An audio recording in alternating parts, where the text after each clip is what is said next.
ರಾಯಚೂರು ಜಿಲ್ಲೆಯ ಹೆಸರನ್ನೊಂದೇ ಕೇಂದ್ರಕ್ಕೆ ಏಮ್ಸ್ಗಾಗಿ ಶಿಫಾರಸು ಮಾಡಲಾಗಿದೆ ಎಂದು ಸಣ್ಣ ನೀರಾವರಿ ವಿಜ್ಞಾನ ಮತ್ತು ತಂತ್ರಜ್ಞಾನ ಸಚಿವ ಎನ್.ಎಸ್. ಬೋಸರಾಜ್ ಸ್ಪಷ್ಟನೆ ನೀಡಿದರು. ಅವರಿಂದು ಲಿಂಗಸೂಗೂರಿನಲ್ಲಿ ಭೇಟಿಯಾದ ಮಾಧ್ಯಮದವರೊಂದಿಗೆ ಮಾತನಾಡಿ, ಏಮ್ಸ್ ಮಂಜೂರಾತಿಗಾಗಿ ಕಳೆದ 2 ವರ್ಷದಿಂದಲೂ ಹೋರಾಟ ಮಾಡಲಾಗುತ್ತಿದೆ. ತಮ್ಮ ಪಕ್ಷದಿಂದ ಕೇಂದ್ರಕ್ಕೆ ಶಿಫಾರಸು ಮಾಡಲಾಗಿದೆ ಎಂದು ಹೇಳಿದ ಮೇಲೂ ಜಿಲ್ಲೆಗೆ ಏಕೆ ಏಮ್ಸ್ ಮಂಜೂರು ಮಾಡಲಾಗಲಿಲ್ಲ ಎಂದು ಪತ್ರಕರ್ತರು ಕೇಳಿದ ಪ್ರಶ್ನೆಗೆ ಉತ್ತರಿಸಿದ ಅವರು, ನಾನು ಸಚಿವನಾಗಿ ಆಯ್ಕೆಯಾದ ದಿನವೇ ಈ ಕುರಿತು ಸ್ಪಷ್ಟನೆಯನ್ನು ತೆಗೆದುಕೊಂಡಿದ್ದೇನೆ.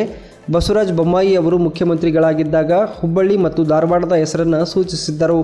ನಂತರ ಸಿದ್ದರಾಮಯ್ಯನವರ ನೇತೃತ್ವದಲ್ಲಿ ನಮ್ಮ ಸರ್ಕಾರ ಬಂದಾಗ ಏಮ್ಸ್ಗಾಗಿ ರಾಯಚೂರು ಜಿಲ್ಲೆಯ ಹೆಸರನ್ನೊಂದೇ ಕೇಂದ್ರಕ್ಕೆ ಶಿಫಾರಸು ಮಾಡಲಾಗಿದೆ. ಬೇರೆ ಯಾವುದೇ ಜಿಲ್ಲೆಯ ಹೆಸರು ಸೂಚಿಸಲಾಗಿಲ್ಲ. ಕೇಂದ್ರ ಸರ್ಕಾರ ಕರ್ನಾಟಕಕ್ಕೆ ಏಮ್ಸ್ ಕೊಡುವುದೇ ಆದರೆ ರಾಯಚೂರು ಜಿಲ್ಲೆಗೆ ಕೊಡಬೇಕೆಂದು ಮನವಿ ಕೂಡ ಮಾಡಲಾಗಿದೆ ಎಂದು ಸ್ಪಷ್ಟನೆ ನೀಡಿದರು.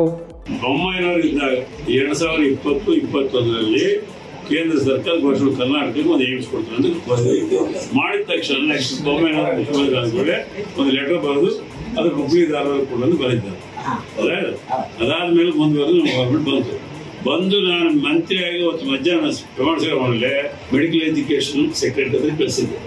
ಕಾಪಿ ನನ್ನ ಹತ್ರ ಅವತ್ತೇ ಹೊರಗಡೆ ಸಂದರ್ಭ ಡಿಕ್ಟೇಟ್ ಮಾಡಿಸಿ ನಾವು ತಗೊಳ್ಳೋದು ಮುಖ್ಯಮಂತ್ರಿ ಬರಲಿದೆ ಸ್ಪಷ್ಟವಾಗಿ. ಯಾಕಂದ್ರೆ ನಾವು ಮ್ಯಾನಿಫೆಸ್ಟೋನಲ್ಲಿ ಹಾಕಿದ್ದೀವಿ ರಾಯಚೂರು ಅಂತ. ಮ್ಯಾನಿಫೆಸ್ಟೋ ಗುಲ್ಬರ್ಗಾ ಮೀಟಿಂಗ್ನಲ್ಲಿ ಖರ್ಗೆ ಅವ್ರನ್ನ ಕರ್ಕೊಂಡು ಸನ್ಮಾನ ಮಾಡಿದ್ವಿ. ಮೀಟಿಂಗ್ನಲ್ಲಿ ಘೋಷಣೆ ಮಾಡಿದ್ರು, ಮುಖ್ಯಮಂತ್ರಿಗಳು ಘೋಷಣೆ ಮಾಡ್ತಿದ್ವಿ. ಹಾಗಾಗಿ ಅದನ್ನು ಇಮಿಡಿಯೇಟ್ಲಿ ರಾಯಚೂರಿಗೆ ಮಾತ್ರ ಕೊಡಬೇಕು. ನಿಮ್ಗೆ ಏನು ಬೇಕಾದ್ರೂ ಮೂಲಭೂತ ಸೌಲಭ್ಯಗಳು ರಾಜ್ಯ ಸರ್ಕಾರ ಒದಗಿಸ್ತೇವೆ ಅಂತ ಲೆಟರ್ ಬರೆದು ಕಳಿಸಿದ್ವಿ. ಬಟ್ ಲೆಟರ್ ಹೋಗಿದ್ದು ಕೇಂದ್ರ ಸರ್ಕಾರಕ್ಕೆ ಒಂದೇ ಒಂದು ರಾಯಚೂರು ಅಂತೀವಿ. ಈ ಸಂದರ್ಭದಲ್ಲಿ ಲೋಕಸಭಾ ಕ್ಷೇತ್ರದ ಕಾಂಗ್ರೆಸ್ ಅಭ್ಯರ್ಥಿ ಜಿ. ಕುಮಾರ್ ನಾಯಕ್, ಮಾಜಿ ಶಾಸಕ ಡಿ.ಎಸ್. ಹುಲಿಗೇರಿ, ಗುಂಡಪ್ಪ ಮೇಟಿ ಸೇರಿದಂತೆ ಇತರರು ಇದ್ದರು.